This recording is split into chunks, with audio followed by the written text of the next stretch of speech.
Bien, en este momento estoy tomando el transporte público que me va a llevar desde Copacabana y cruzaremos la avenida Atlántica, pasaremos por la avenida que cruza Copacabana y entraremos al barrio Leblon, donde pronto me bajaré para sumergirnos en la fascinante historia de este hermoso barrio,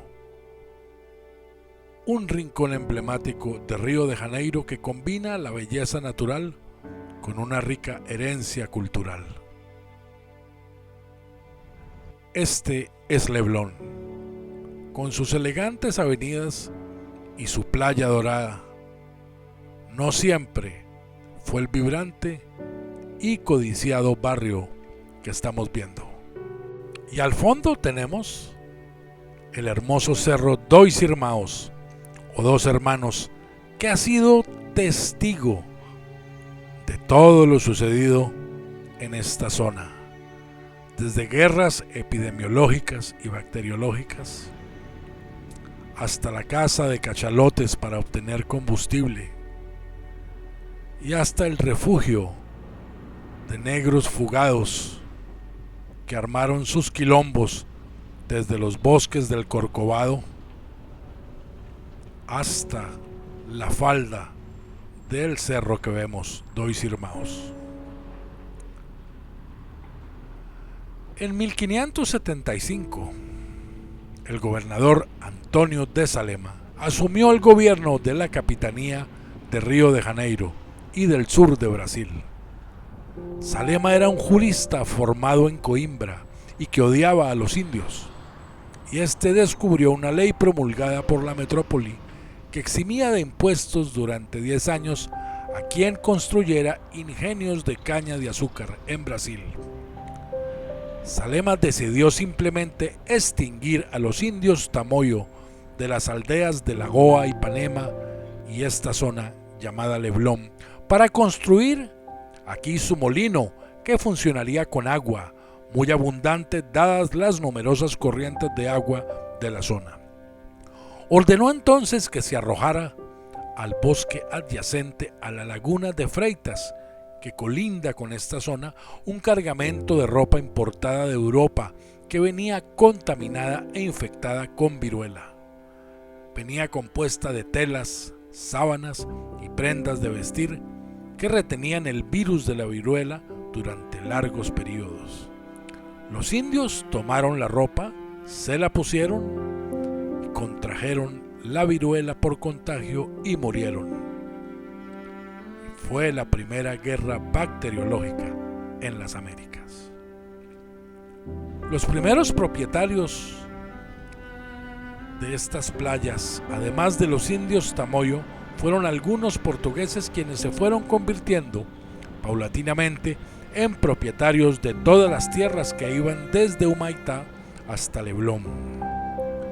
Estos terratenientes criaban ganado en estas playas, donde sus vacas pastaban entre anacardos, piñas y pitangueiras.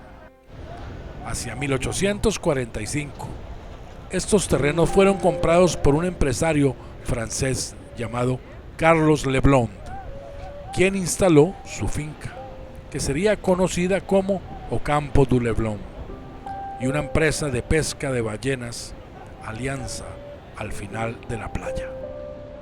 En aquella época, las ballenas, especialmente los cachalotes, eran muy importantes en la economía, ya que proporcionaban petróleo utilizado en la construcción y el alumbrado público.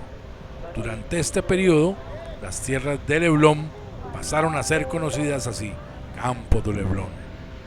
El negocio iba bien, porque de los cachalotes, del género cachalote, abundante en estos mares, se extraía el famoso aceite, que no solo se utilizaba como hormigón en las construcciones civiles, muy estimulado por el crecimiento de la ciudad en el Segundo Imperio, además de servir como combustible para la iluminación, actividad incrementada por don Pedro II, quien ordenó la ampliación del alumbrado público en las calles de Río mediante lámparas de aceite de ballena, principalmente después de su ascenso al trono en 1841.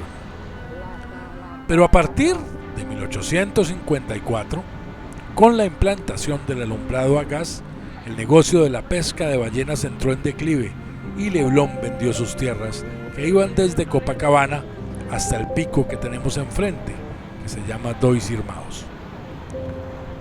El comprador siguiente vendió sus tierras en 1878, divididas en dos grandes lotes. El área del lote 1, correspondiente a donde estoy parado, el actual barrio de Leblon, fue dividida en tres grandes fincas, vendidas a particulares. Uno de ellos, el portugués José de Magalhães Seixas. A finales del siglo XIX, en vísperas de la Ley Áurea, había varios quilombos de negros fugados dentro de la ciudad de Río de Janeiro. Muchos se escondían en los bosques del Corcovado, el mismo cerro del Cristo Redentor. Pero entre los muchos quilombos que se escondían en Río, el más curioso fue, sin duda, el de Leblon o Seixas. José de Magalhães Seixas había nacido en Portugal en 1830 y a los 14 años emigró a Brasil, naturalizándose en 1875. Se dedicó al comercio de maletas y marroquinería, fundando una casa comercial en el centro, donde amasó una gran fortuna. Con él compró en 1878 una enorme finca de 2.700.000 metros cuadrados en la base del cerro Dois-Irmãos que tenemos enfrente, aquí en Leblon, donde en medio de exuberantes jardines de camelias bañadas por un arroyo de agua cristalina construyó una hermosa casa. Seixas abrazó la causa de la abolición y a menudo acogió a decenas de negros fugitivos en una cueva que existía en la parte trasera de la finca, cuya entrada estaba oculta por una puerta cubierta con coronas de Cristo. El camuflaje estaba tan bien hecho que el quilombo escapó ileso de todos los registros policiales. El 13 de marzo de 1887, en su cumpleaños, Seixas organizó una fiesta monumental en su casa, invitando al banquete a toda la flor del abolicionismo. Al final de la fiesta, los invitados recibieron la visita de 50 quilombolas negros estacionados allí, cuyo líder pronunció un conmovedor e inocente discurso de agradecimiento, haciendo llorar a muchos de los oyentes. A la medianoche los invitados partieron a pie por el Caminho do Pau, actualmente calle Díaz Ferreira, para tomar el tranvía. Todos fueron escoltados por los negros de este quilombo, equipados con instrumentos musicales, flautas, armónicas, guitarras y cavaquinhos, en una procesión musical que contó con música negra y se anticipó en 40 años a los desfiles de las escuelas de samba. Cuando los invitados subieron al tranvía, se gritaban vivas por los quilombolas negros. El abolicionismo estaba ya en la conciencia de muchos de ellos. 14 meses después, cuando la princesa Isabel firmó la ley del 13 de mayo que extinguió la esclavitud en Brasil, los negros del quilombo de Seixas abandonaron la cueva, cargando brazadas de camelias del jardín de Seixas, en procesión a pie hasta el Palacio Imperial para ofrecérselos a la princesa. Lo que era un campo arenoso, salpicado de pantanos, cerezos, espinos, palmeras enanas, cactus y aracá, donde vivían algunos pescadores, comenzó a tomar la apariencia de un barrio independiente.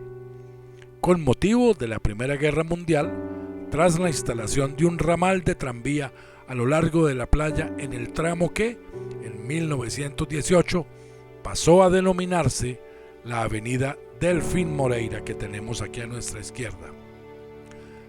Para el momento, Leblon no tenía electricidad, pues esta solo llegaba hasta Ipanema.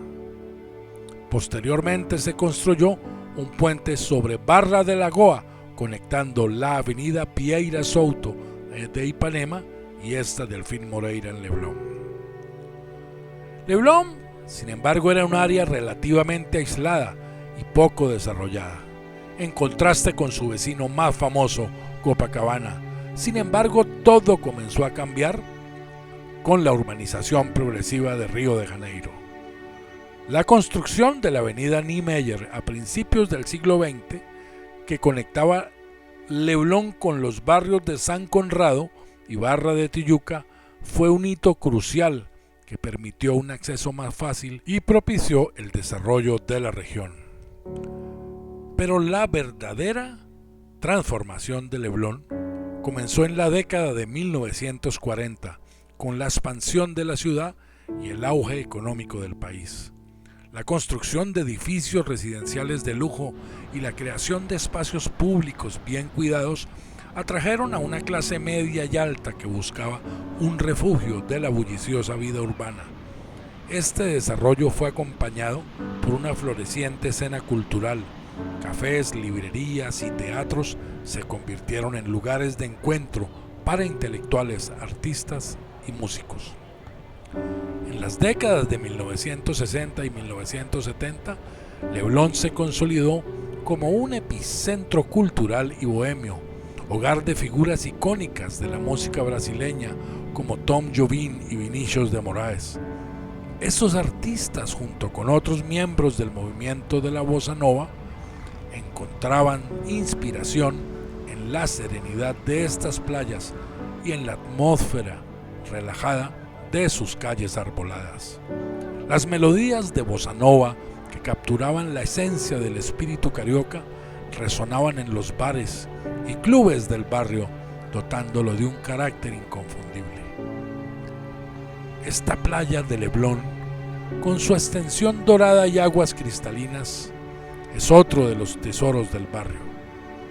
Más tranquila y menos concurrida que su vecina Ipanema, ofrece un espacio para el descanso y el disfrute de tremendo paisaje natural. El mirador del Alto Leblon, ubicado en el extremo oeste de la playa, brinda también una vista panorámica impresionante de la costa y la ciudad, siendo un lugar favorito para muchos residentes y visitantes. En los años recientes, Leblon ha continuado evolucionando, manteniendo su reputación como uno de los barrios más exclusivos y deseados de Río de Janeiro. Su infraestructura moderna, combinada con el encanto de sus tradicionales cafés y tiendas locales, crea una mezcla única que atrae tanto a turistas como a locales. Además, la cercanía a importantes centros culturales y comerciales de la ciudad, como el Shopping Leblon, añade un toque cosmopolita a su ambiente ya diverso y dinámico. En resumen, la historia de Leblon es una narrativa de transformación y encanto continuo. Desde sus humildes comienzos como plantación de caña de azúcar hasta convertirse en un barrio símbolo de sofisticación y cultura, Leblon ha sabido preservar su esencia mientras abraza la modernidad. Cada calle y rincón cuenta una parte de esta historia, haciendo de Leblon no solo un lugar para vivir, sino una experiencia en sí misma.